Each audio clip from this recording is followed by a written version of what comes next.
Assalamualaikum warahmatullahi wabarakatuh. Salam sejahtera untuk kita semua. Om Swastiastu, Namo Buddhaya, dan salam kebajikan. Selamat pagi ibu-ibu dan beberapa bapak yang telah hadir di sini. Saya minta izin menyapa kembali yang kami hormati Ibu Dr. Agustin Kusumayati MSc PhD selaku Sekretaris Universitas dari Universitas Indonesia, juga mewakili Ibu Menteri KLH Profesor Dr. Haruni Krisnawati Shud MSI, Staf Ahli Menteri Bidang Energi KLHK. Terima kasih Ibu sudah hadir di sini. Dan tentunya ibu-ibu dan bapak semua yang sudah meluangkan waktu untuk bergabung dengan conference kita 2 hari ini. Apa kabar nih semuanya? Sehat? Sudah sempat sarapan? Kalau gitu kita mulai dengan pantun dulu deh kayaknya supaya lebih hangat ya. Oke, boleh ya? Bunga mekar di rumah tua, sedap dipandang mata hingga kini. Apa kabar ibu bapak semua? Selamat datang di acara seru ini ya, tepuk tangan buat kita semua. Oke, nah Bapak Ibu, di era modern ini memang sustainability telah menjadi pilar utama dalam dunia bisnis. Isu-isu lingkungan, tanggung jawab sosial, dan tata kelola yang baik tidak lagi dapat dikesampingkan dan telah menjadi faktor kunci yang menentukan keberlanjutan dan kesuksesan jangka panjang perusahaan maupun organisasi. Nah, hari ini kita akan mendengar dari para ahli dan praktisi yang telah berhasil mengintegrasikan prinsip-prinsip sustainability dalam strategi bisnis mereka. Nah, beliau-beliau akan berbagi pengalaman, tantangan, dan inovasi yang telah dilakukan untuk mendorong praktek bisnis yang lebih berkelanjutan dan bertanggung jawab. Nah, saya sangat senang di sini dengan kehadiran Ibu dan Bapak semua. Dan saya ingin mengajak Anda semua untuk nanti berpartisipasi aktif dalam diskusi kita karena pandangan, pertanyaan maupun wawasan dari Bapak Ibu semua ini akan memperkaya sesi kita. Jadi jangan ragu untuk nanti berbagi pemikiran dan juga bertanya kepada para narasumber untuk diskusi kita menjadi lebih dinamis dan interaktif dan tentunya akan menjadi lebih bermanfaat untuk kita semua. Nah, izinkan saya sebelum memulai diskusi kita yang mendalam hari ini, memperkenalkan narasumber yang luar biasa yang akan berbagi wawasan dan pengalaman beliau tentang praktek sustainability dalam bisnis dan industri, khususnya industri keuangan dan perbankan. Jadi narasumber kita yang pertama adalah Ibu Handayani. Terima kasih Ibu Handayani telah hadir di tengah kita. Nah, beliau akrab disapa dengan Ibu Hani, dan saat ini berkiprah sebagai Direktur Bisnis Consumer di Bank Rakyat Indonesia. Nah, Ibu Handayani memiliki lebih dari 35 tahun pengalaman di industri keuangan dan perbankan dan telah memimpin berbagai inisiatif keberlanjutan yang inovatif dan berdampak besar. Beliau memulai pendidikannya sebenarnya ini mungkin sudah banyak yang tahu juga ya, tapi sangat menarik untuk selalu disebutkan kembali. Jadi Bu Handayani ini menempuh pendidikan S1-nya itu sebagai sarjana kedokteran gigi dari Universitas Erlangga. Ya, jadi Ibu dokter gigi yang berkiprahnya di dunia perbankan dan keuangan ya. Nah, beliau menempuh S2 Magister Manajemennya di Universitas Pajajaran. Sebelum menjadi Direktur Bisnis Consumer Bank Rakyat Indonesia, beliau juga pernah menjadi Direktur Bank Tabungan Negara di tahun 2016 dan 2017, Direktur Komersial PT Garuda Indonesia 2014 sampai 2016, dan Direktur Marketing dan Alternate Distribution PT Aksa Mandiri Financial Services 2013 sampai 2014. Selain tentunya kiprah karir yang panjang sebelumnya, ya. Jadi kita sambut saja dengan hangat dan antusias Ibu Handayani. Silakan Ibu Hani.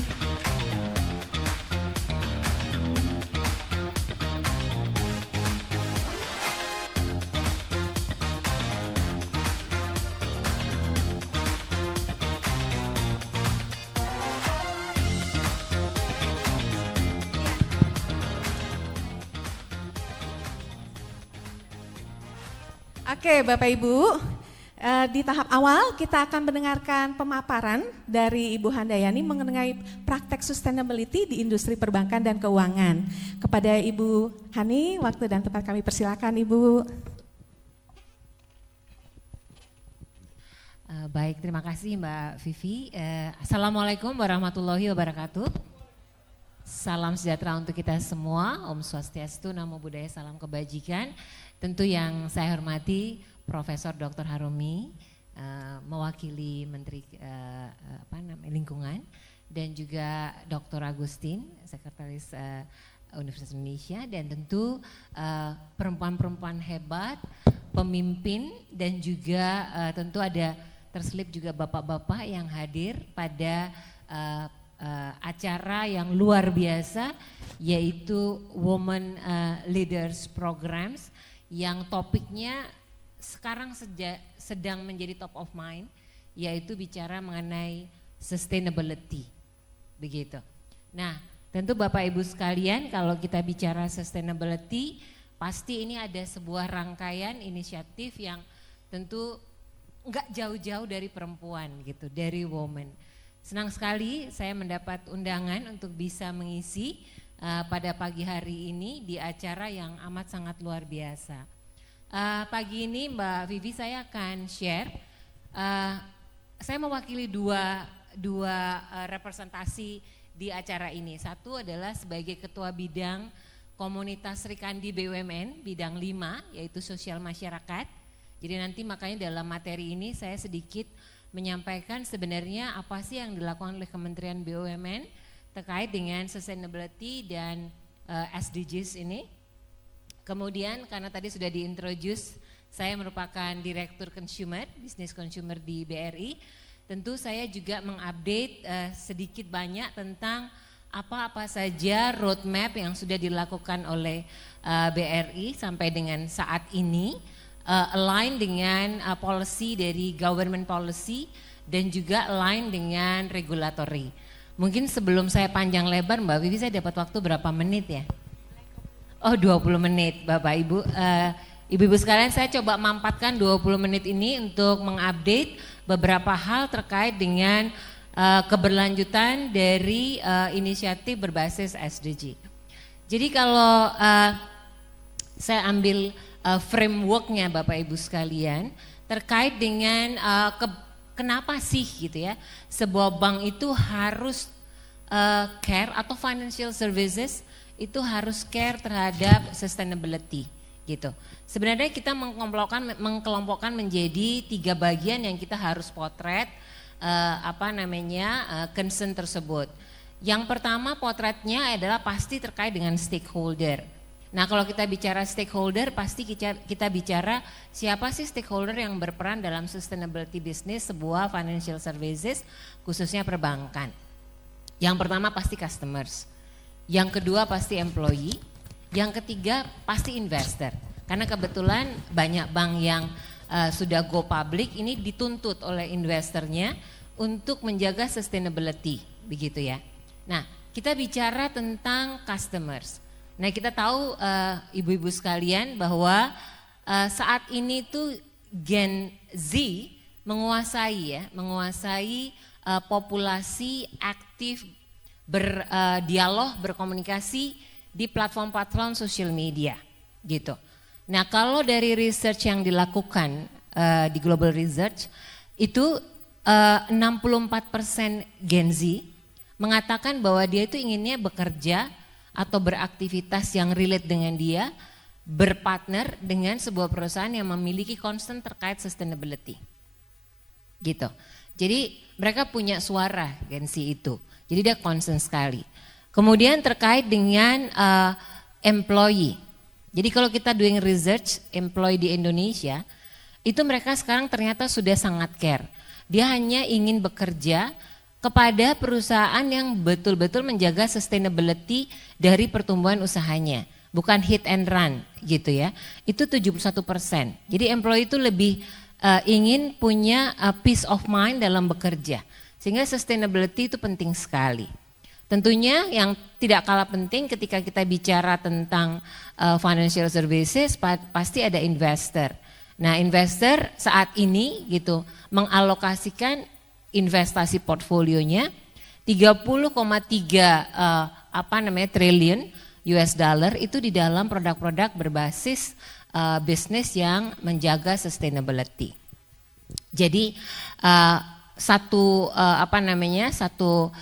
concern di tiga stakeholder ini yang kemudian mendorong kenapa bank itu penting menjaga sustainability. Yang kedua, kita bicara tentang regulatory dan juga bicara tentang global compliances gitu. Nah, kalau kita bicara regulatory, tentu bank itu sekarang di bawah regulatory yang utama adalah OJK dan Bank Indonesia. Nah, kemudian kalau kita bicara tentang OJK dan Bank Indonesia, kita bicara banyak kebijakan yang sudah dibuat oleh OJK dalam menjaga keberlanjutan bisnis financial services. Bahkan sudah banyak ketentuan-ketentuan dari POJK tentang implementasi dari sustainability financing yang itu sudah diinisiasi di 2017. Bahkan baru saja di 2024 ini Bank Indonesia juga sudah OJK maksudnya sudah juga mengeluarkan guidance terkait dengan climate risk management dan skenario analysis. Karena kemarin kita tahu ada El Nino, ada macam-macam gitu ya terkait dengan climate change, maka kemudian OJK juga sudah mengeluarkan regulatory dan stress test analysisnya. Sementara dari Indonesia government sendiri, kalau kita lihat punya target dari NDC Indonesia itu harus dicapai kira-kira di range antara 32 sampai 43 di terkait dengan carbon emissions di 2030. Jadi ini sudah disampaikan mungkin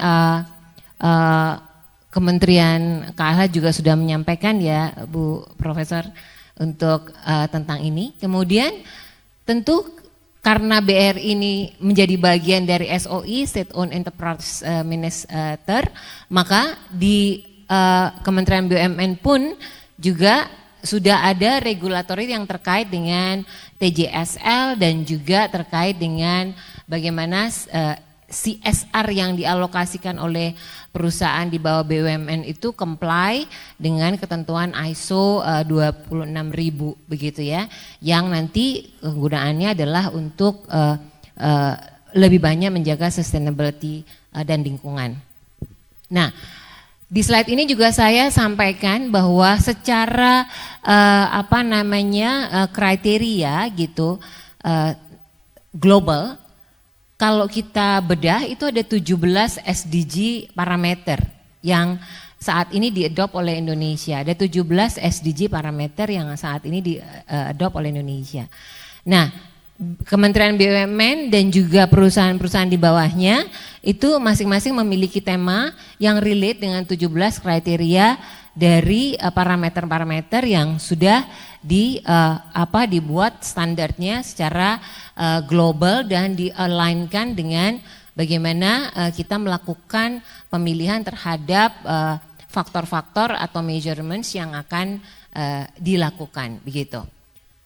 Nah, tadi karena saya ini di sini mewakili dua, Sri Kandi BUMN dan BRI. Nah, saya coba potret dulu dari sisi BUMN, gitu ya.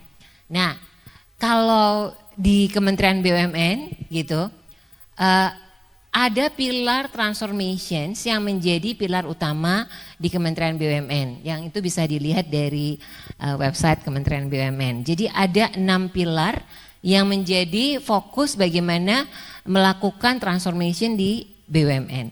Jadi ada infrastructure development, ada mineral downstreaming, ada financial inclusion yang ini nanti banyak relate dengan BRI dalam hal ini dan juga tentu teman-teman di Himbara semua.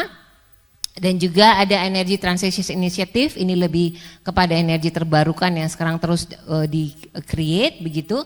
Kemudian Tourism Development dan Agriculture Development ini untuk menjaga keseimbangan lingkungan dan juga bagaimana kita juga mensupport gitu tourism bisnis tetapi dengan menjaga tetap lingkungan dengan baik. Nah, kalau kita lihat maka peran dari 6 hal utama ini perlu di accelerate karena peran Kementerian BUMN itu ada 2, yaitu sebagai agent of development dan juga sebagai value creator. Jadi sebagai SOE 2 peran penting utama ini harus tentunya ditranslate menjadi sebuah inisiatif-inisiatif prioritas yang yang align dan diikuti oleh setiap kegiatannya, termasuk kegiatan di Srikandi BUMN.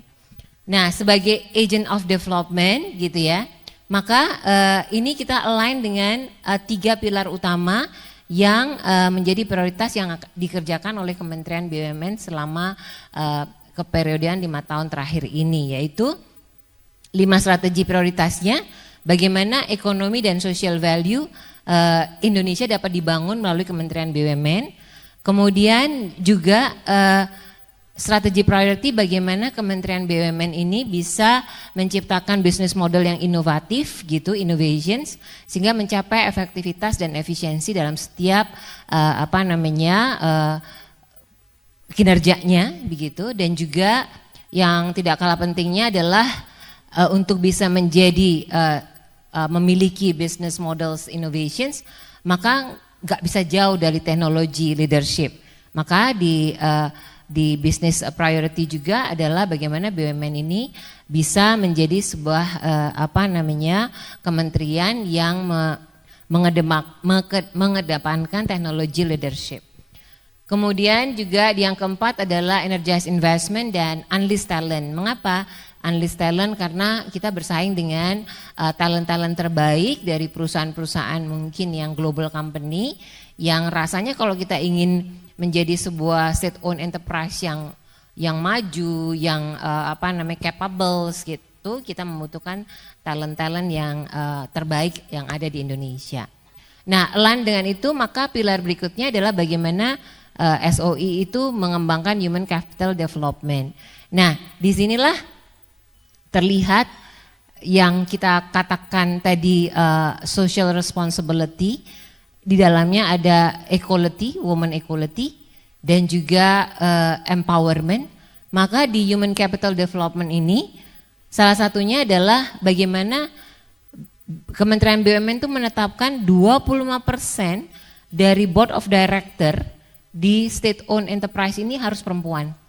Gitu. Ini didorong di 2023 ini harus 2024 ini harus selesai gitu ya. Minimal 25% itu perempuan. Kalau sebelumnya kita melihat bahwa di Kementerian BUMN cenderung laki-laki banyaknya gitu. Maka secara stages mulai dari 10, kemudian 15, 20, nah goalsnya tahun ini adalah 25 itu board of directornya harus perempuan. Sehingga untuk itu maka perlu dilakukan upscaling dan rescaling. Sehingga perempuan memiliki kemampuan yang sama, bersaing dan memiliki juga capability yang memadai untuk menjadi seorang pemimpin. Nah, untuk itu juga BUMN melakukan banyak aktiviti terkait dengan bagaimana meningkatkan capability melalui proses certification maupun scholarship program. Nah, yang terakhir adalah yang terkait dengan strengthen governance dan risk management. Nah, ini satu pilar yang tidak kalah penting karena kalau kita bicara dengan bicara tentang kementerian, SOE begitu ya. Orang sering flashback ke cerita-cerita lama, banyak-banyak kejadian-kejadian yang mungkin masih berlangsung sampai sekarang, corruptions, kemudian risk management yang tidak tertata dengan baik dan sebagainya. Maka di pilar yang ketiga ini juga menjadi pilar yang penting untuk kita bisa menjaga sebuah keberlanjutan. Maka Kementerian SOE menerapkan guidance gitu ya untuk governance dan risk management. Kemudian membuat consolidation reporting yang standar, nggak berbeda-beda di semua SOE. Kalau sebelumnya itu financial report itu bisa beda-beda sehingga bacanya aja susah gitu ya. Maka sekarang dibuat standar sehingga siapapun yang membaca report itu sudah sama begitu di semua SOE.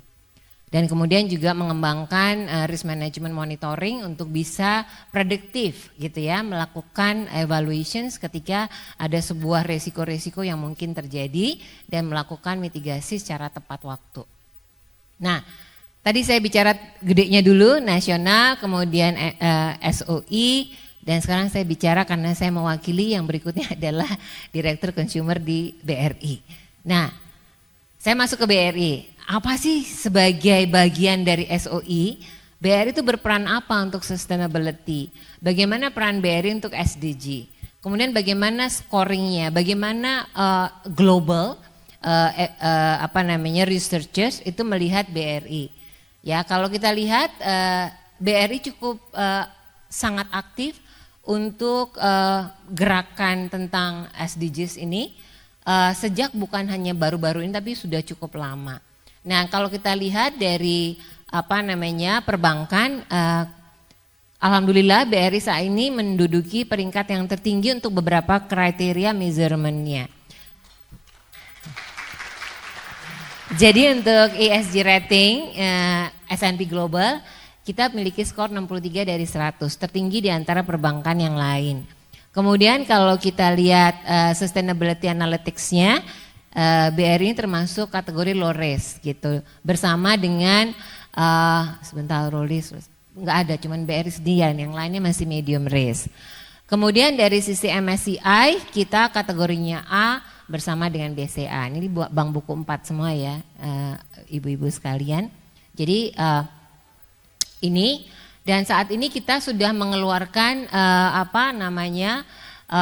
sustainability loan, artinya pinjaman yang berbasis ESG untuk sustainability terbesar 783,2 triliun dibandingkan dengan perbankan lainnya. Jadi sangat-sangat aktif untuk kita bisa menggerakkan bagaimana concern BRI untuk menjaga lingkungan sekitar bisnis itu terjaga dengan baik. Kenapa? Karena BRI masuk sebagai bank yang sekarang portfolio terbesarnya di usaha UMKM. Nah, roadmap-nya seperti apa? Nah, ini adalah bicara tentang bagaimana potret BRI. Nah, kenapa ada potret begini? Karena memang ada journey secara nasional Indonesia itu sebenarnya sudah mulai bicara tentang sustainability finance journey itu sejak 2012 gitu. OJK sudah menginisiasi itu dengan banyak ketentuan-ketentuan, namun itu di-amplify kembali dalam 5 tahun terakhir. Jadi 5 tahun terakhir itu di-amplify, dan terakhir adalah di 2023 tadi yang seperti sampaikan 2003 dan 2024 regulator itu melaunching Indonesia Carbon Exchange, kemudian Indonesia Sustainability Taxonomy Framework, dan juga Climate Risk Management dan Scenario Analysis.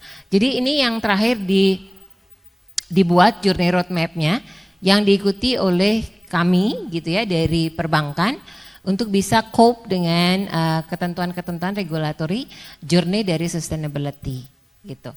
Saya lanjutkan. Nah, memotret dari tadi journey itu, kami di BRI mungkin adalah satu-satunya bank yang first mover menggunakan reporting terpisah untuk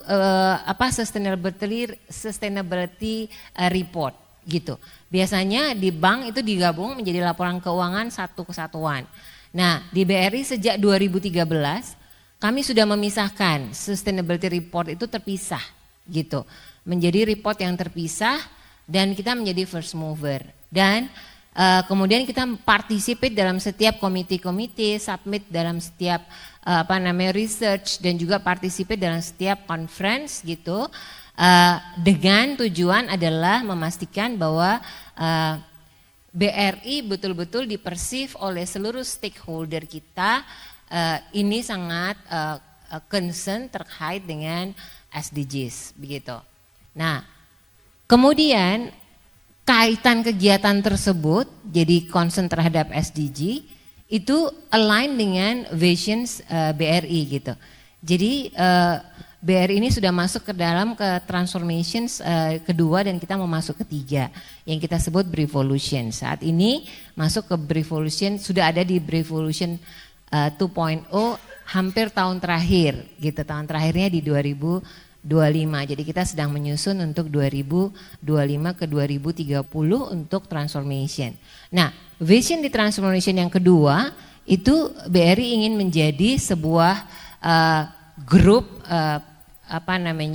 perbankan financial services yang memiliki value gitu secara Asia Pasifik gitu, dan juga menjadi champion of financial inclusion. Nah, kalau kita lihat tadi 17 faktor itu salah satunya adalah bicara tentang value, bicara tentang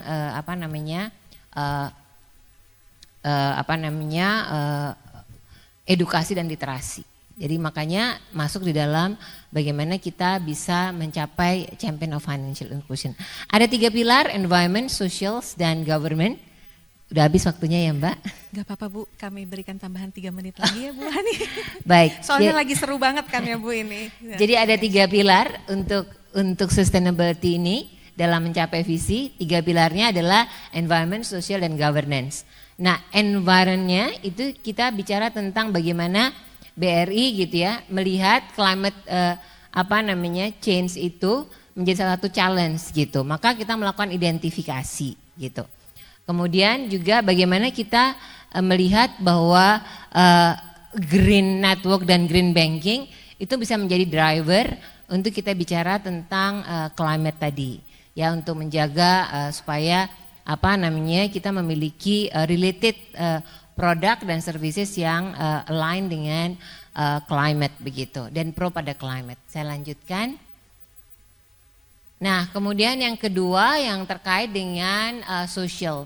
Jadi kalau kaitannya sosial pasti kita mengedukasi kepada customer, kemudian kita memastikan bahwa seluruh employee gitu ya, kita memiliki target mengenai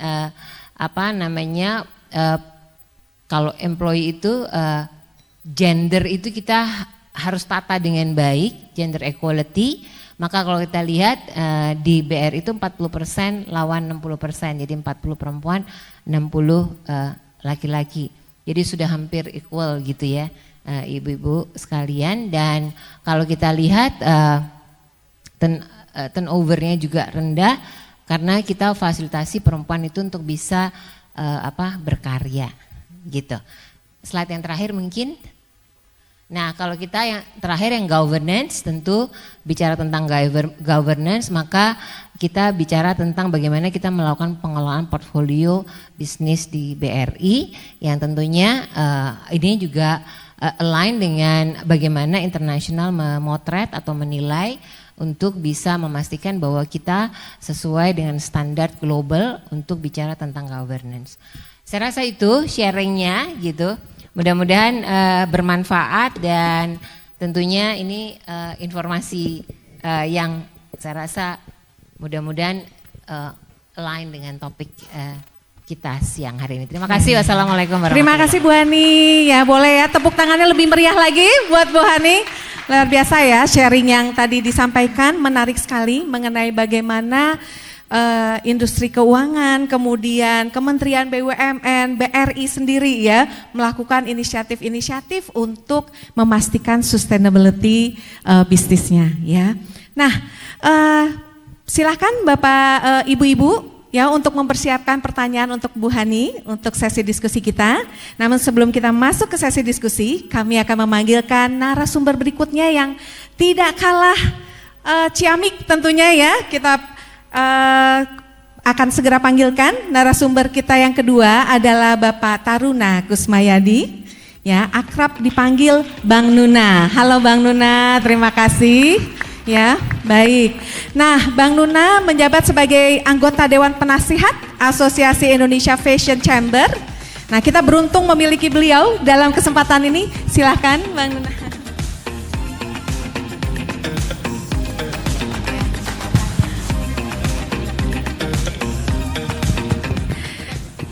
Ya, baik. Nah, kita beruntung memiliki beliau karena beliau memiliki latar belakang yang kuat dalam industri fashion dan tentunya kita akan banyak mendapatkan wawasan berharga yang bisa diaplikasikan juga dalam bisnis kita masing-masing.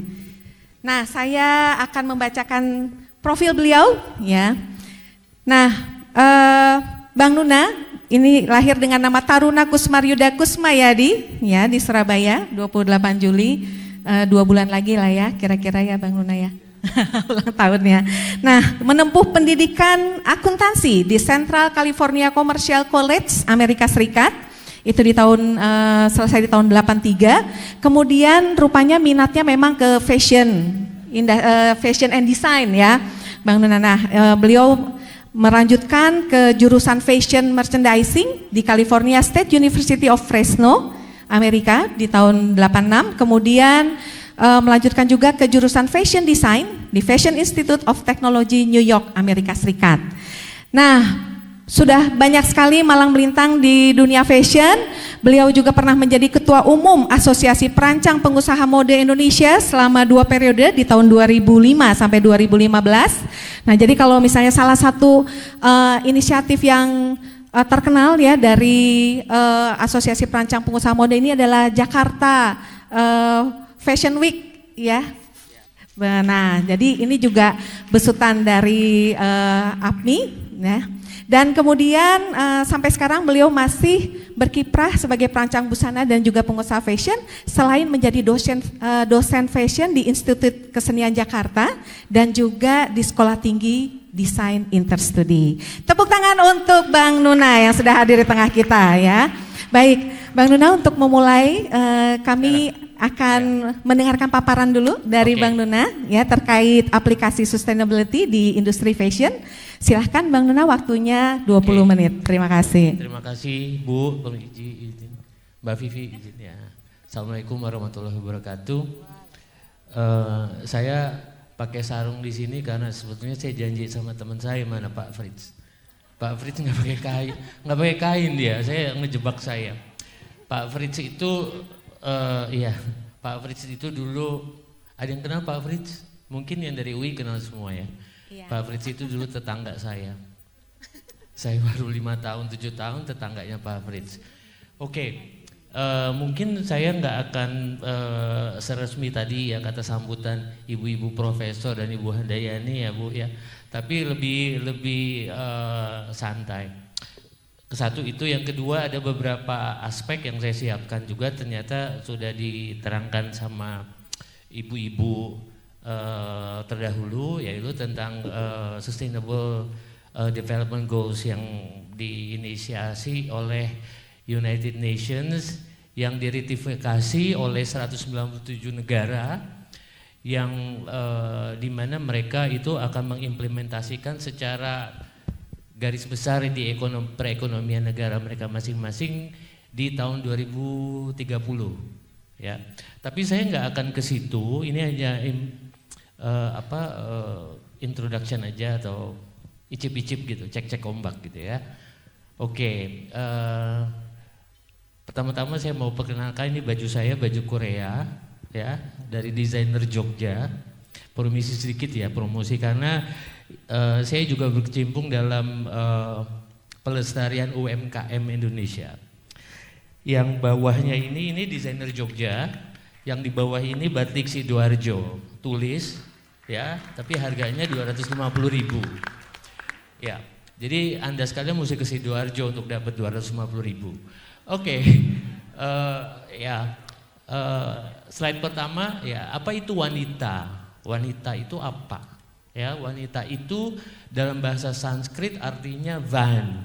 Ya, ada yang ngerti? Nggak tahu ya. Anda wanita tapi Anda nggak tahu. Ita artinya di, ya. Ya, sesuatu atau seseorang atau makhluk yang diinginkan. Wanita.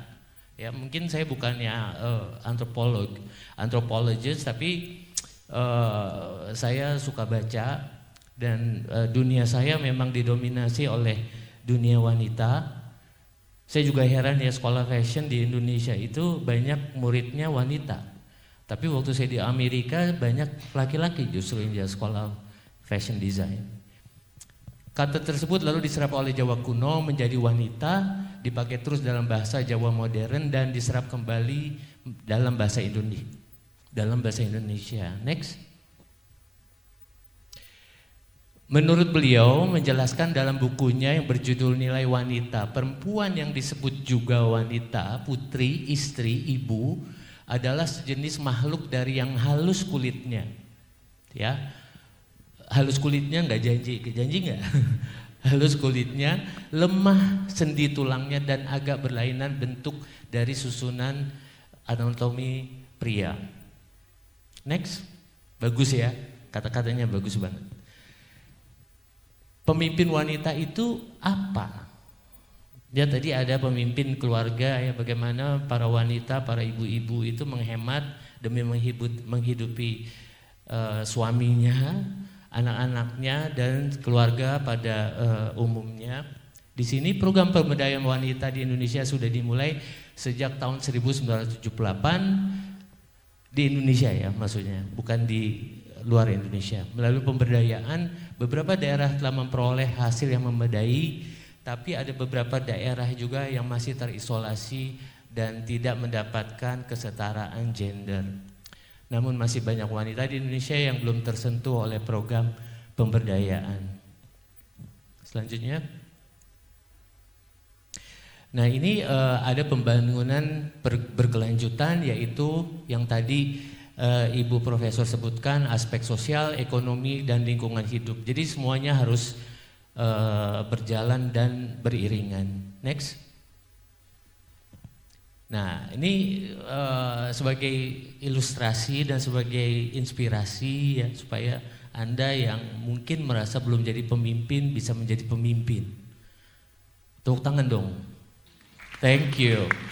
Oke, pemimpin wanita itu siapa? Adalah seorang Indira Gandhi. Mungkin yang generasi muda nggak kenal ya, nggak mendengar Indira Gandhi itu siapa. Adalah seorang Perdana Menteri India yang menjabat selama kurang lebih 20 tahun. Dan beliau itu meninggal bukan kenapa apa, karena dibunuh sama pengawalnya. Ya, jadi India itu memang selalu gonjang-ganjing ya, perang dengan Pakistan. No, actually Pakistan itu mau berdiri sendiri karena Pakistan itu mayoritas Islam dan India mayoritas Hindu, makanya terjadi dua negara. Dan ini juga ada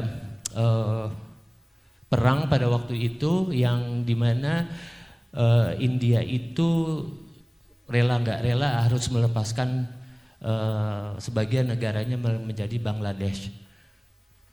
Dan beliau ini adalah perempuan yang menjadi simbol pada saat itu ya. Anda generasi milenial mungkin kurang mengetahui, tapi generasi saya Indira Gandhi ini sangat populer. Selanjutnya. Dan nah, ini tokoh fashion, Anna Wintour. Beliau ini adalah chief editor dari majalah Vogue. Sebenarnya dia ini adalah seorang Inggris ya, yang nggak tahu kenapa berkecimpung di bidang fashion yang menjadi terkenal antara New York, London sama Prancis. Dan beliau adalah chief editor majalah Vogue secara keseluruhan ya jadinya. Seluruh dunia, tapi berpusat di Prancis. Dan beliau juga menginisiasi satu acara yang namanya Met Gala, Met Gala, thank you. Ya bahwa siapa yang tahu Met Gala itu acara apa? Ada yang tahu nggak? Ya, acara charity, acara pengumpulan dana. Ya ini hebat banget ini perempuan ya. Pengumpulan dana yang diundang itu adalah selebriti dunia. Ya, cuma dibilangin temanya gitu, tapi nggak diceritain acara di dalam gedungnya itu apa. Ya, ternyata di dalam gedungnya itu adalah pengumpulan dana. Ya, apa aja yang dijual kita nggak tahu.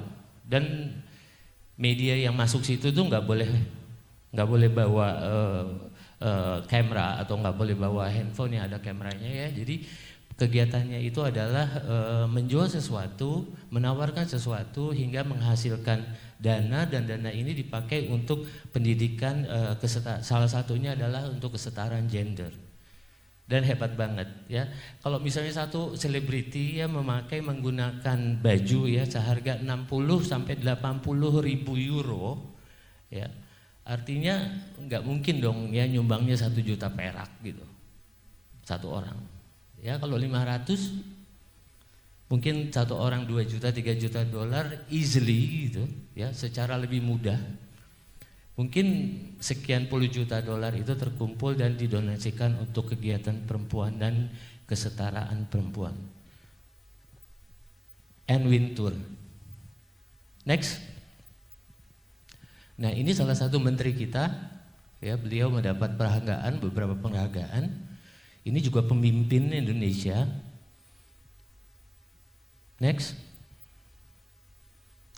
Ibu Retno Marsudi juga Menteri Luar Negeri Indonesia mendapatkan United Nations Women Award ya, penghargaan.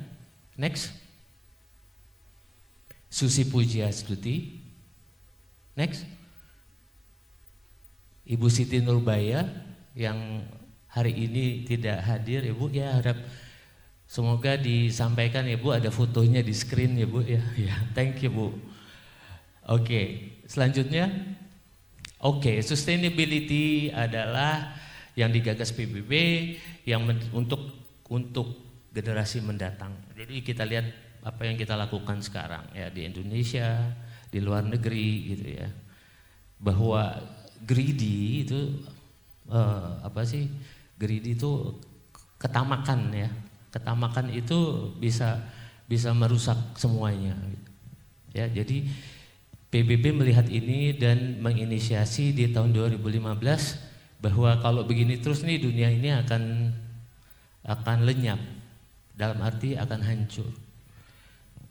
Maka diinisiasi Sustainability Development Goals ini. Next. Ini kayaknya ada videonya ya.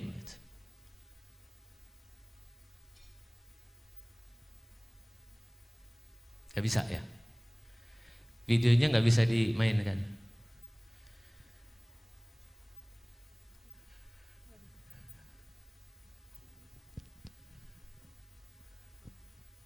Oke, kalau nggak bisa next aja.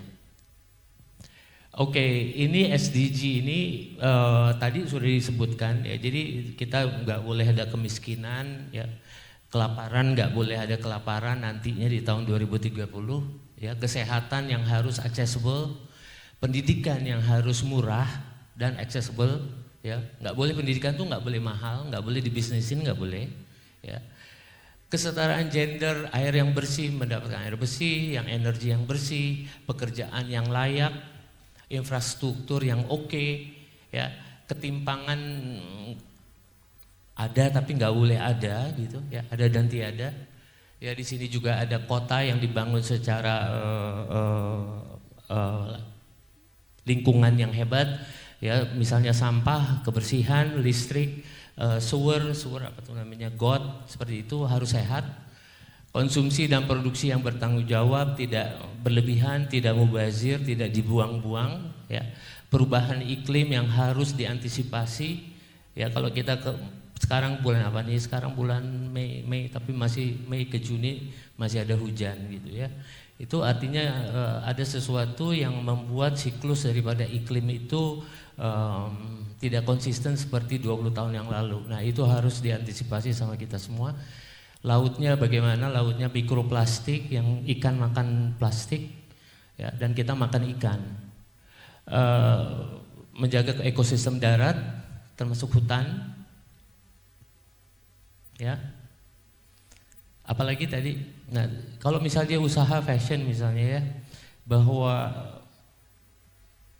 karyawan itu adalah aset kita. Jadi bukan cuma aset yang disuruh kerja aja terus, tapi juga bagaimana kita bisa sensitif enough gitu ya, menjadi sensitif tentang keperluan mereka gitu. Misalnya tiap berapa tahun sekali harus diperhatikan kenaikan gajinya. Mungkin kalau kita untung kita harus perhatikan bagaimana kita memberikan mereka insentif untuk kredit motor misalnya, atau kredit rumah kecil misalnya ya.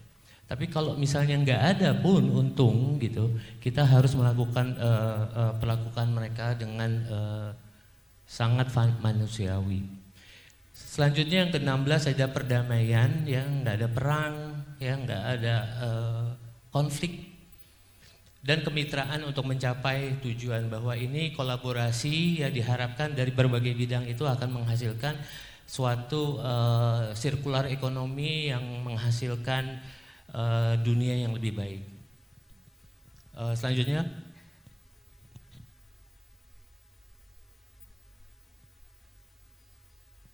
ini kayaknya teknisnya macet ya, bahwa apa yang dilakukan Indonesia Fashion Chamber, yaitu asosiasi kami, di mana 240 fashion designer bersatu, desainer yang memiliki bisnis, desainer yang memiliki usaha. Dari usahanya itu skala 3, 4, 5 orang penjahit sampai kita memiliki anggota yang memiliki pekerja 600 karyawan. Dan kami Indonesia Fashion Chamber ada di 14 chapter, 16 chapter di Indonesia. Dan kami juga mengorganize banyak pelatihan, banyak kurasi untuk produk-produk yang akan go internasional. Juga kita bekerja sama erat dengan akademisi dan Bank Indonesia untuk kurasi daripada talent-talent hebat di Indonesia, termasuk brand yang mulai menasional. Selanjutnya, Mas. Ini juga ada videonya, nggak tahu. Sustainable fashion memiliki tujuan untuk menyatukan seluruh pihak yang ada dalam industri fashion.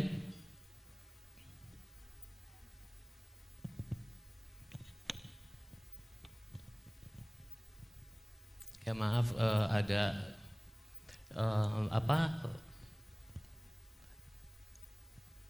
kesalahan teknis sedikit. Oke, ini videonya mungkin mudah-mudahan ya. Oke.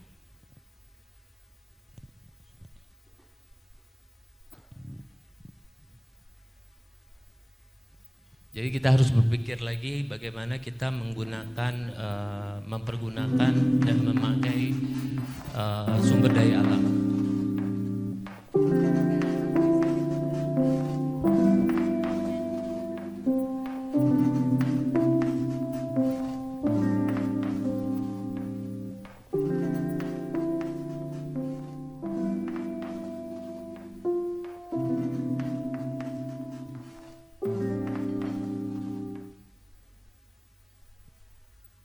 Oke, jadi sustainable ini bukan hanya desainer, peran desainer, tapi juga peran daripada value chain, yaitu apa? Yaitu bahan, yaitu tekstil. Ya, jadi produser tekstil, fashion product designer, distributor dan konsumen itu harus mengetahui apa itu circular economy, apa itu what we call SDG, ya, sustainability. Jadi kita semua sadar bahwa kita harus mendukung sustainable fashion, juga berarti mendukung ekonomi lokal. Ya, dengan menggunakan produk lokal, dengan menggunakan bahan baku lokal, dengan menggunakan karyawan lokal, SDM lokal, kita sudah melaksanakan sustainability. Itu bagian part of 16 SDG tadi. Ini juga perempuan sangat-sangat berpengaruh dalam mempromosikan SDG, sustainability dalam fashion, dalam fabric, dalam kerajinan bahan, baju, kain, tenun, pewarnaan. Next.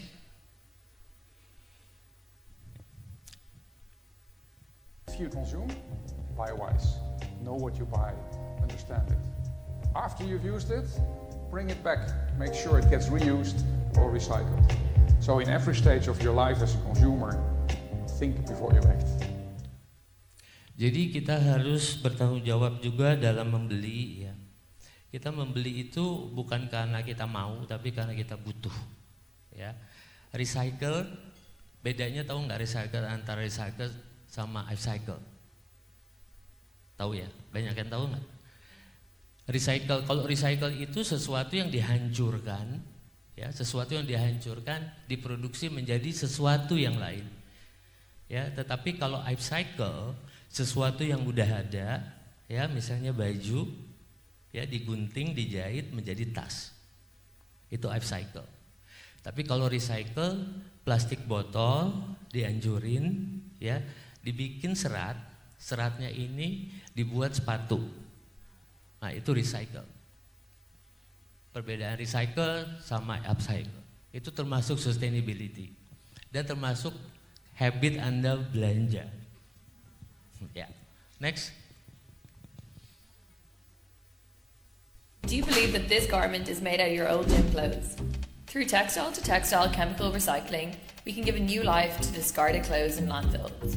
Every second, an entire garbage truck worth of textiles is either dumped in landfills or burned. Most of these textiles are polyester, made from petroleum, and causing lasting environmental damage. Additionally, the fashion industry's rapid trends worsen the issue by creating more textile waste, releasing harmful chemicals when dumped in landfills. Meet our innovator, Ambercycle, who has found a way to tackle this issue through chemical textile-to-textile recycling. Ambercycle turns old clothes into Psychora yarns, a regenerated polyester yarn. They start by collecting textile waste. That waste is then shredded and purified at a molecular level, separating dyes and other impurities. Next, the purified materials are reconstituted into polyester pellets to create Psychora yarn. This innovative yarn is then used to craft new clothes. This chemical recycling process not only transforms textile waste into Psychora yarn, but also does so with a significantly lower environmental footprint, emitting only half the CO2 emissions compared to when producing new virgin polyester. Okay. Jadi produk yang udah dihancurin itu di recycle, ya, dalam hal ini baju, ya, disebutnya akhirnya apa? Kaikora, serat kaikora. Serat kaikora ini diproduksinya ini setengah yang dibutuhkan emisi daripada kalau kita mulai dari nol, gitu. Jadi seperti Anda sekalian, ya, saya ingat kita zaman dulu tuh punya baju tuh kalau udah kekecilan atau kegedean dikasih sama sepupu saya atau cucu dari keponakan, ya, seperti itu. Nah, ini ternyata praktek daripada sustainability. Ya, jadi kalau Anda punya baju yang nggak robek atau apa, dikasih sama, disebutnya bahasa Jawa tuh lungsuran. Dan itu jadi fashion sekarang. Maksudnya habit, kebiasaan seperti itu menjadi sebuah fashionable, sebuah gaya hidup. Ya, kita nggak jor-joran, kita belanja apa yang kita perlu, bukan yang kita mau. Next.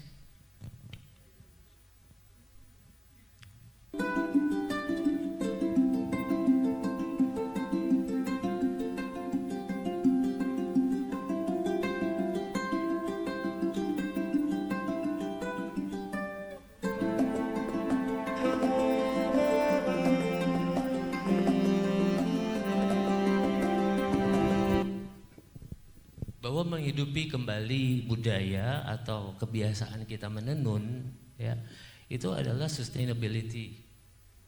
Bahwa saya ada video, tapi videonya nggak tahu di sini. Kenapa kita kenal Van Gogh, ya, kita kenal Rembrandt, ya, kita kenal Mondrian, gitu. Kenapa kita harus kenal mereka, gitu? Tapi kita nggak kenal penenun kita. Ya, itu kan semuanya, itu kan pinter-pinternya Barat menjual budayanya mereka. Karena mereka nggak ada budaya menenun. Yang ada budaya menenun itu adalah Asia Tenggara, da Orient mereka sebut. Ya, termasuk apa? Jazirah Arab, Afrika. Mohon izin Bang Nuna, waktunya berapa menit lagi? 3 menit lagi. Oh, 3 menit lagi. Saya pikir saya udah mau selesai nih. Oke. Sedikit lagi, Mas. Next.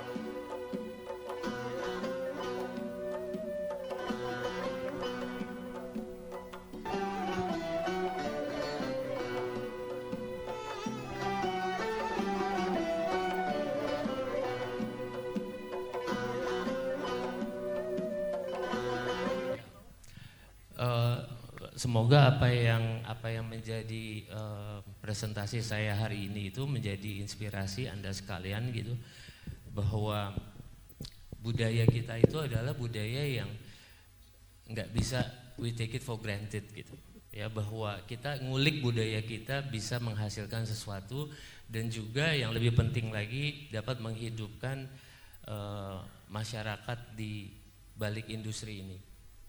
Ya, saya pikir demikian. Ya, kita tanya jawab aja atau gimana, silakan. Iya, baik. Terima kasih. Terima kasih Bang Luna, kita kasih tepuk tangan yang meriah untuk apa yang sudah disampaikan tadi ya. Mengenai pendekatannya menarik ya, bicara karena ini forumnya forum perempuan, jadi bicara dulu tentang wanita. Ya, kemudian tentang industri fashion dan bagaimana sustainability-nya. Nah, menarik sekali apa yang sudah disampaikan baik oleh Bu Hani maupun Bang Luna tadi. Nah, sekarang kita masuk ke sesi diskusi ya. Kami mengundang dari forum, apabila ada yang bertanya bisa silahkan langsung. Nah, kebetulan ada mohon dibantu untuk disebutkan nama, kemudian institusi asalnya, dan juga pertanyaannya ditujukan kepada narasumber yang mana. Dipersilahkan untuk sesi pertama kami buka 2 pertanyaan dulu ya. Nah, silahkan Ibu. Ya, terima kasih kepada moderator. Assalamualaikum warahmatullahi wabarakatuh. Selamat pagi, salam sejahtera untuk kita semua. Salam, Om Swastiastu, Namo Buddhaya, salam kebajikan, salam Pancasila. Terima kasih sekali atas kesempatan yang diberikan kepada saya. Mungkin di antara peserta ini saya tergolong yang agak senior dari segi usia ya, bukan dari pengalaman. Kami terima kasih juga kepada Ibu Yana Arsad yang telah mengajak kami ke sini. Diberi fasilitas oleh Ibu Yana. Saya Nyimas Alia, Ketua Umum Sri Kandi Tenaga Pembangunan Sriwijaya. Ya.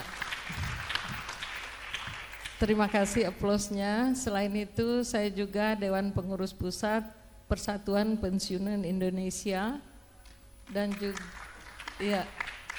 juga Perempuan Pensiunan Indonesia. Ada Perpeni juga yang baru berdiri 2 tahun yang lalu. Dalam hal ini kami mengapresiasi sekali kepada LDC UI ya untuk acara Women Leaders.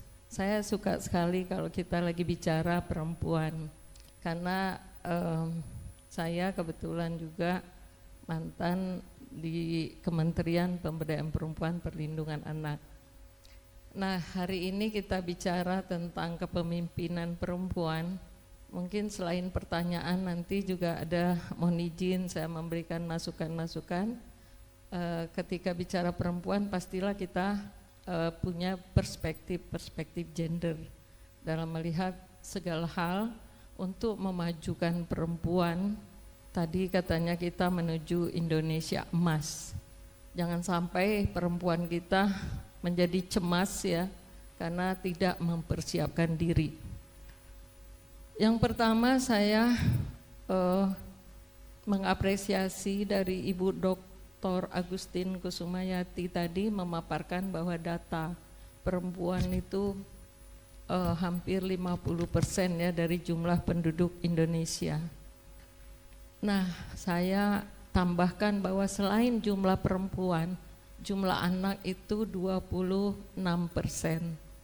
Jadi ketika bicara kepemimpinan perempuan, ada anak yang pastilah menjadi lebih dekatnya kepada perempuan, kepada ibu. Jadi sebetulnya yang diurus di negara kita, di manapun sebetulnya adalah perempuan dan anak, jumlah perempuan dan anak. Tapi sayangnya kebijakan-kebijakan kita masih belum berspektif perempuan dan ramah anak. Nah, ini perjuangan kita semua juga untuk adik-adik generasi penerus Kartini penerus di sini, bahwa perjuangan kita menuju kesetaraan itu masih terus selalu diperjuangkan. Kemudian pada Ibu Handayani Sri Kandi BUMN, untuk keberlanjutan bisnis perempuan, saya coba melihat data UMKM itu hampir 60% adalah perempuan. Tetapi penyumbang produk domestik bruto perempuan itu hanya 18%. Ternyata perempuan masih berada di skala gurem, belum mencapai skala makro. Nah, ini persoalannya apa? Dan kami berharap selalu ya di dalam perjuangan kesetaraan gender, kebijakan terutama di perbankan, itu bagaimana melihat kebutuhan perempuan. Bagaimana perempuan bisa mengakses, misalnya untuk meminjam kur ya, meminjam modal. Perempuan harus minta izin kepada suami, harus ada tanda tangan suami. Maaf, saya bukan kita tidak menghormati suami ya, kita menghormati suami, tapi ada suami-suami yang melarang istrinya bekerja, itu masih banyak. Jadi hampir separuh belahan dunia ini masih terjadi budaya patriarki. Apalagi kalau istrinya masih cantik, dia lebih suka istri di rumah aja, nggak usah. Pokoknya dia berusaha mencukupi, padahal punya potensi-potensi untuk dikembangkan. Jadi kebijakan-kebijakan bagaimana perempuan tadi bisa mengakses, bisa memanfaatkan, juga bisa berpartisipasi dan juga bisa mengontrol kebijakan itu. Rumusnya adalah AMPK. Nah, demikian juga tadi kepada Pak Taruna, bagus sekali ya paparannya. Pastilah Mas Taruna ini bergelut dengan banyak perempuan. Saya sampaikan juga bahwa model itu adalah banyakkan perempuan. Bagaimana Mas Taruna dan kawan-kawan menyediakan AMPK tadi, bagaimana perempuan itu mengakses. Karena saya yakin para model itu adalah banyakkan perempuan muda yang masih produktif, masih punya bayi, masih punya anak-anak balita. Apakah disediakan tempat dia menitip anak? Ini kadang tidak pernah terpikir, sehingga ini yang membuat perempuan kadang mundur lagi. Sehingga ekonomi kita, secara ekonomi perempuan masih jomblang. Staf saya yang pinter, yang smart, terpaksa mundur dari PNS, ASN karena alasan di rumah tidak ada yang mengasuh anak, tidak ada yang menjaga anak, tidak ada dukungan dari suami untuk dia berkarir. Nah, memang di bidang pendidikan perempuan sudah hebat sekarang. Indeks prestasi perempuan sudah melampaui laki-laki. Tapi ketika masuk lapangan kerja, ketika kita bicara ekonomi, perempuan masih tertinggal. Sehingga kasus-kasus kekerasan pada perempuan masih tinggi. Jadi kita harus memperhatikan ketika perempuan ingin berkarir, rumusnya 4 tadi, AMPK. Kemudian untuk satu lagi, kata wanita. Mohon maaf, sebetulnya saya agak kurang setuju kata wanita. Kita selalu perempuan, di sini peran pemimpin perempuan. Konon perempuan itu berasal dari kata empu. Empu itu artinya sakti. Jadi perempuan itu punya kesaktian gitu, setuju nggak? Ya, jadi perempuan punya banyak kesaktian ya. Ternyata perempuan itu juga multitasking, bisa melahirkan sampai 20 anak katanya, bisa mengasuh dengan 2 tangannya berapa anak itu. Kemudian kalau wanita, tadi Mas Taruna bilang ditoto ya. Wanita wani ditoto. Jadi masih diatur-atur. Nah, itu yang masih terjadi dalam budaya patriarki kita. Untuk staf ahli dari Menteri Lingkungan Hidup, saya juga terima kasih sekali pencerahannya ya tentang perempuan sebagai agen perubahan. Jadi perempuan juga harus lebih diberdayakan dalam menyikapi situasi perubahan iklim dan lain-lain, karena perempuan sebagai guru utama dalam keluarga ya bagaimana menjadikan keluarganya aman ya, misalnya dia harus paham juga tentang bencana, tentang cuaca ekstrim, bagaimana mengingatkan keluarga, anak-anak dan lain-lain, sehingga pencegahan itu lebih penting daripada mengobati, istilahnya begitu. Ya, mungkin mohon maaf mungkin agak banyak, itu yang dapat saya sampaikan. Terima kasih dan mohon maaf. Assalamualaikum warahmatullahi wabarakatuh. Waalaikumsalam warahmatullahi wabarakatuh. Terima kasih Ibu Nyimas, kami simpan pertanyaannya. Kita berikan kesempatan untuk penanya yang kedua, silahkan Ibu. Baik, Assalamualaikum warahmatullahi wabarakatuh. Selamat siang semuanya. Mungkin sudah agak sedikit lapar ya, sudah jam 11.45. Saya izin untuk menyampaikan secara singkat saja. Mungkin yang pertama memberikan komentar sedikit kepada Bang Aruna. Saya kebetulan dari program studi Korea dan belajar Korea, jadi waktu Bang Aruna naik langsung, wah ini Korea sekali, langsung saya foto. Kebetulan saya juga suka untuk memadukan antara Korea dengan Indonesia gitu. Jadi kalau ada event di Korea misalnya saya presentasi, saya sering juga pakai batik, saya bikin desain yang ala Korea gitu, dan itu bikin orang Korea suka. Jadi mungkin itu sekedar komentar pertama. Lalu yang kedua adalah saya mungkin ingin bertanya, kalau dari sisi desainer dan orang-orang yang di industri fashion gitu ya, kan kita tahu kalau sekarang itu kita digempur oleh banyak all shop yang bisa kita membeli mungkin batik dengan harga murah yang katanya mungkin bukan dibuat di Indonesia, malah di negara lain kayak dari Cina gitu. Terus apa sebetulnya sudah dilakukan oleh mungkin seperti Bang Aruna dan yang lainnya di dunia fashion untuk bisa mengatasi hal tersebut, karena itu sayang banget ya, karena itu mengancam juga keberlanjutan dari para pekerja kita di Indonesia, para pengrajin, dan juga mungkin batik kita itu sendiri gitu. Mungkin itu saja secara singkat, terima kasih. Assalamualaikum warahmatullahi wabarakatuh. Waalaikumsalam. Ibu mohon maaf sekali tadi namanya belum sempat dengan saya Eva Latifah dari Fakultas Ilmu Pengetahuan Budaya FIB UI. Baik, Ibu Eva Latifah, terima kasih. Baik, silakan menanggapi, mau dari Ibu Hani atau mau dari Bang Luna dulu? Baik, mungkin saya coba tanggapi dari pertanyaan yang luar biasa dari Ibu Nyimas ya tadi ya, Mbak Vivi. Ibu terima kasih, pertanyaannya luar biasa, sangat menarik untuk kita bahas memang tentang perempuan. Jadi kalau tadi Ibu, saya lebih suka perempuan dibanding kata wanita, sama Bu. Itu saya menyebut perempuan tuh jauh lebih pride begitu.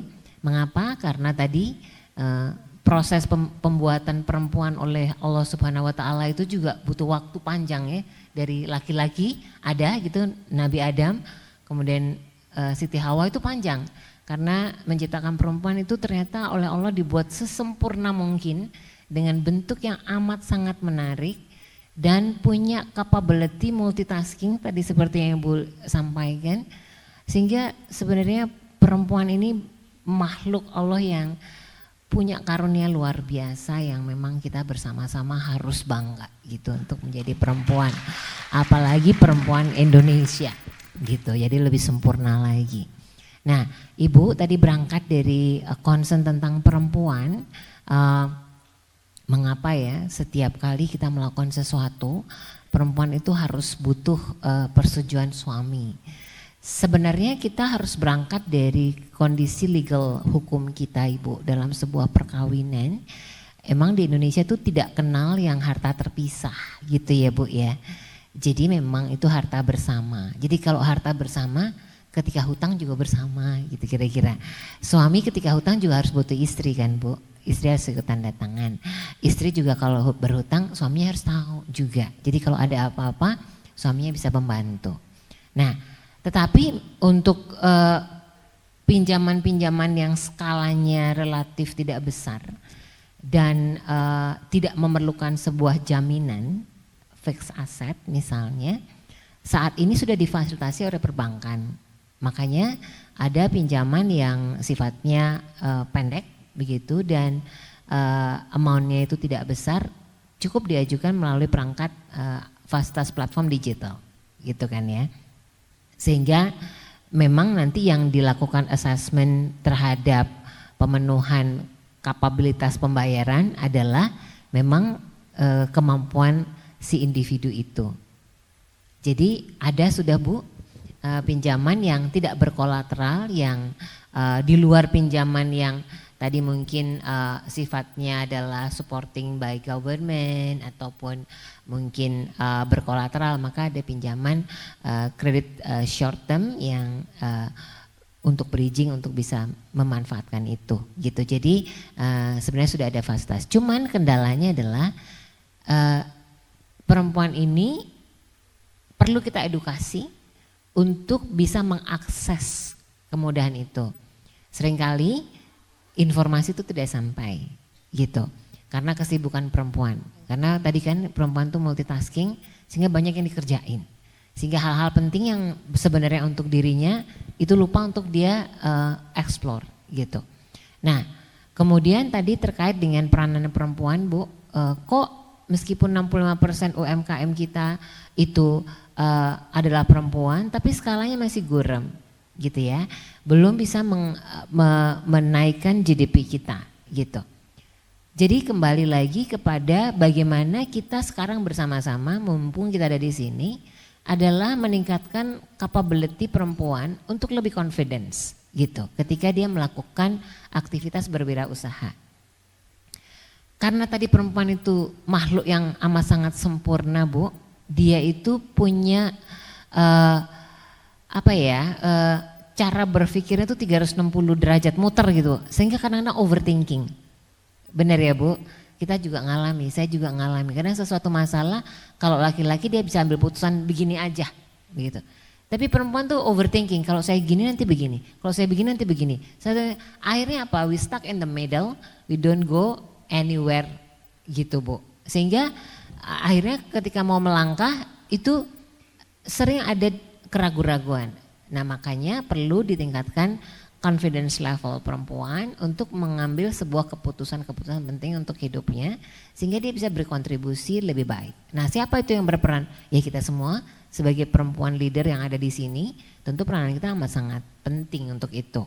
Gitu sehingga UMKM kita yang perempuan yang jumlahnya 65% dari total UMKM Indonesia, mereka bisa memiliki confidence level yang baik untuk meningkatkan kemampuannya berkontribusi untuk memperbesar usahanya sehingga tentunya nanti akan berkontribusi bagi ekonomi Indonesia yang lebih baik.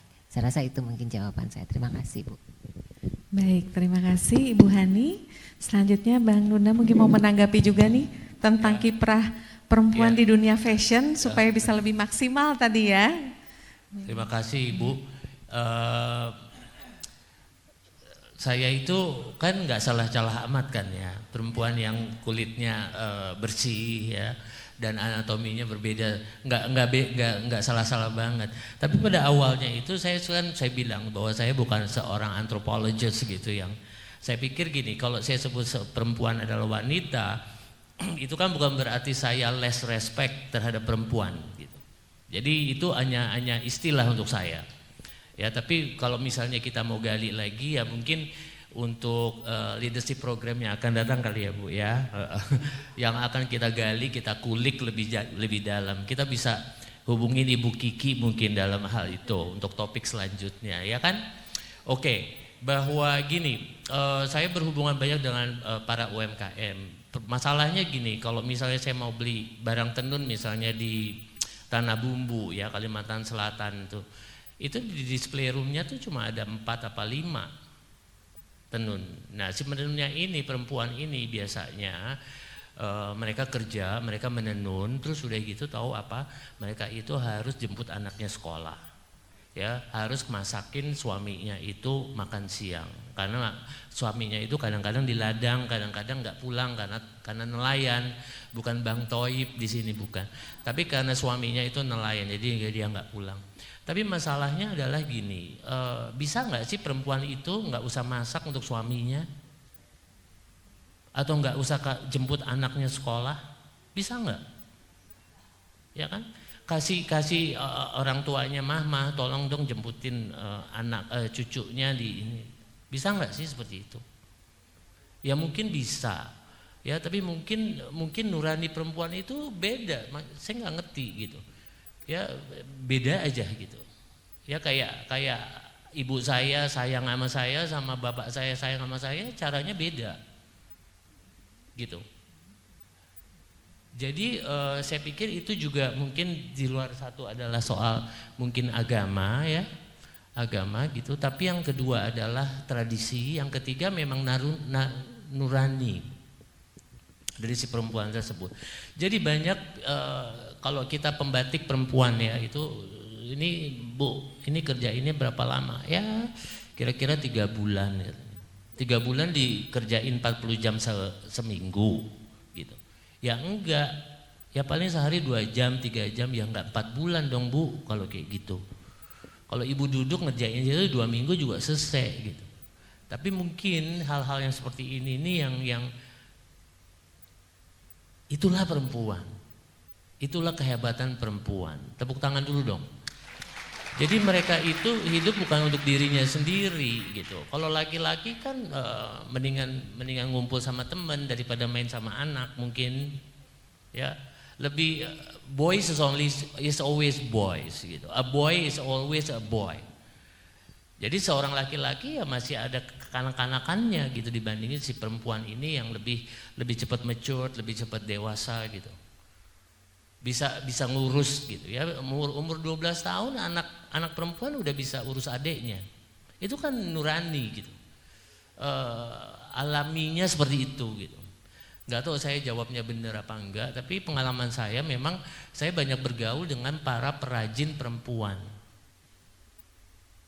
Dan saya pikir kalau misalnya nggak dikasih ini, terima kasih untuk bank-bank BUMN yang selalu membina para UMKM, karena tanpa binaan dari UMKM mereka hanya berpikir bahwa it's only kerajinan gitu, yang motifnya warnanya harus turun temurun aja gitu, selesai.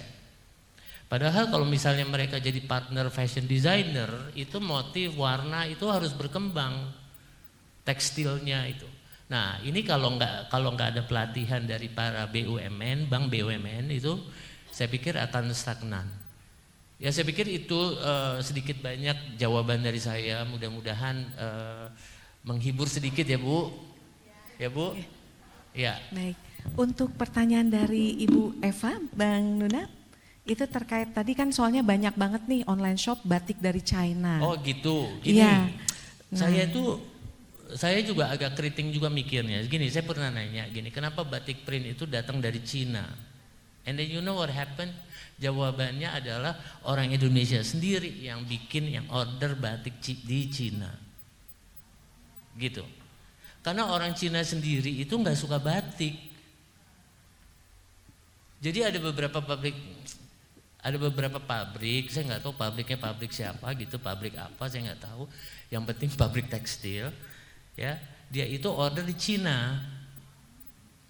Nah, jadi Anda tahu nggak sih, Anda sendiri nggak tahu batik print apa batik tulis atau batik cap kan? Tahu nggak? Tahu nggak nih?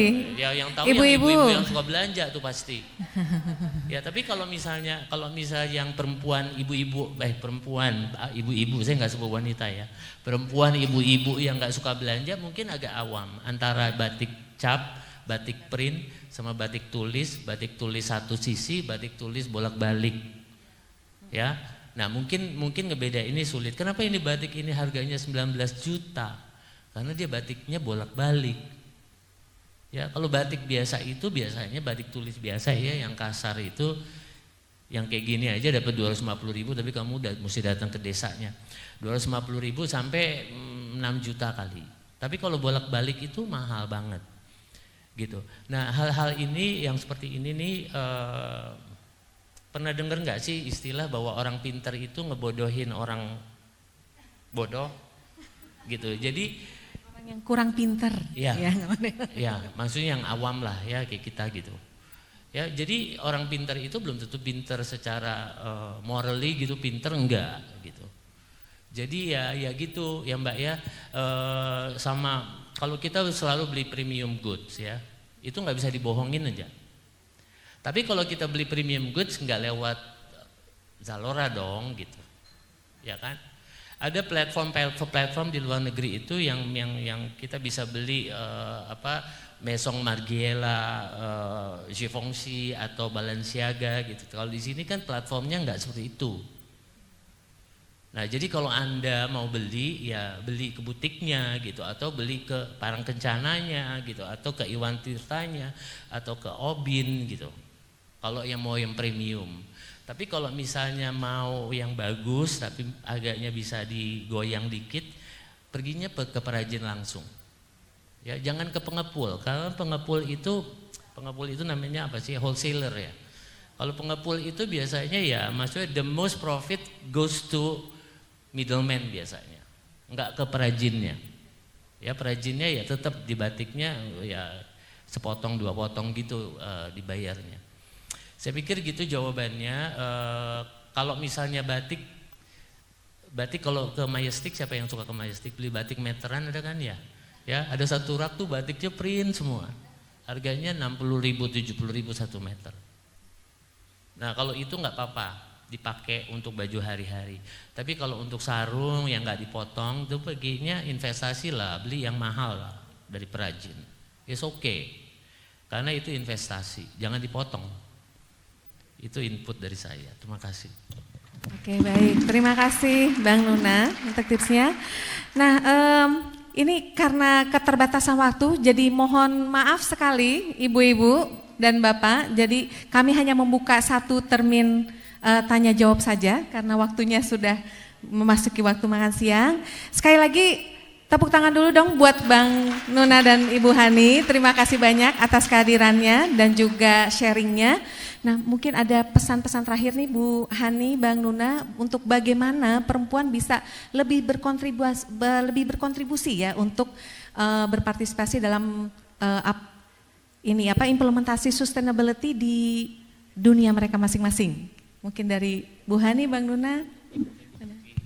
Oke, saya pikir gini, apa yang kita sebut circular economy itu kan ngerti ya kita ya, bahwa saya menghimbau bahwa Anda sekalian itu kalau beli sesuatu itu yang belilah buatan Indonesia, karena di balik itu banyak perempuan Indonesia dan itu akan menambah kesejahteraan dan mereka juga punya mimpi untuk pendidikan, untuk liburan, ya, untuk belanja juga. Jadi mari kita membeli produk Indonesia, especially dari craftsmen. Ya, perajin perempuan Indonesia. Terima kasih. Terima kasih. Dari Bu Hani, Bu? Terima kasih. Mungkin yang saya ingin juga dapat support dari semua perempuan hebat ini adalah perempuan harus support perempuan, gitu. Jadi kalau kita melihat opportunity mengenai, karena kita temanya leadership gitu. Kita tahu bahwa setiap perusahaan yang memiliki perempuan sebagai pemimpin di dalam kelompok BOD-nya, itu terbukti bahwa revenue dari perusahaan itu bisa naik lebih dari 16% gitu. Jadi kalau kita saat ini berada di sebuah komunitas perusahaan yang memberikan kita opportunity untuk memilih gitu pemimpin, yang ada di benak kita yang pertama adalah pilih perempuan dulu. Supaya kita bisa perempuan support perempuan. Baik, terima kasih banyak Bu Hani dan Mbak Nuna, dan terima kasih sekali Ibu-ibu dan Bapak ya untuk partisipasinya. Sebentar dikit.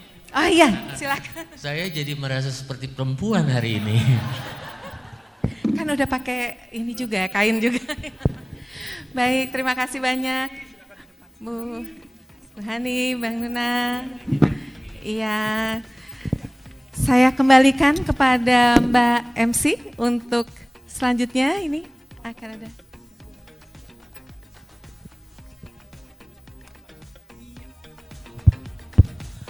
Oke, kita boleh minta tepuk tangannya sekali lagi untuk Ibu Vivi, Ibu Handayani dan juga Bapak Taruna Kusmayadi.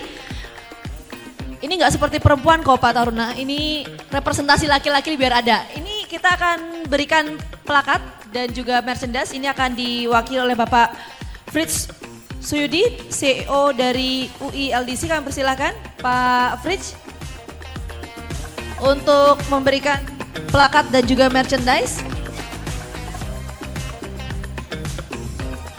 Ya, ini sebagai bentuk apresiasi kepada para narasumber yang sudah hadir dalam diskusi mengenai peran pemimpin perempuan untuk Indonesia maju dan tumbuh berkelanjutan. Dilanjutkan sesi foto bersama. Oke. Setelah plakat, teman-teman boleh dibantu terlebih dahulu untuk dibawa plakatnya. Iya, kemudian dilanjutkan merchandise. Pak Fritz diberikan ke Bu Handayani. Iya, dilanjutkan sesi foto. Oke, sudah. Kemudian Pak Fritz memberikan plakat untuk Pak Taruna Kusmayadi. Alurnya sama, plakat terlebih dahulu, kemudian sesi foto bersama. Ya. Ya. Dibalik dulu plakatnya. Oke. Dilanjutkan sesi foto bersama. Iya. Selanjutnya plakat minta tolong dibawa teman-teman, kemudian dilanjutkan dengan merchandise. Oh, foto bersama terlebih dahulu. Oke, dilanjutkan sesi foto bersama.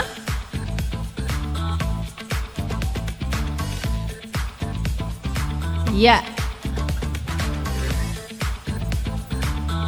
Diatur dulu komposisinya, baik. Berikan senyum yang terbaik. 1, 2, 3. Ya, sekali lagi. 1, 2, 3. Kita boleh minta tepuk tangan sekali lagi untuk Ibu Vivi, Ibu Handayani dan juga Bapak Taruna Kusmayadi atas waktunya. Dan juga Pak Fritz, kami persilakan untuk kembali ke tempat duduk.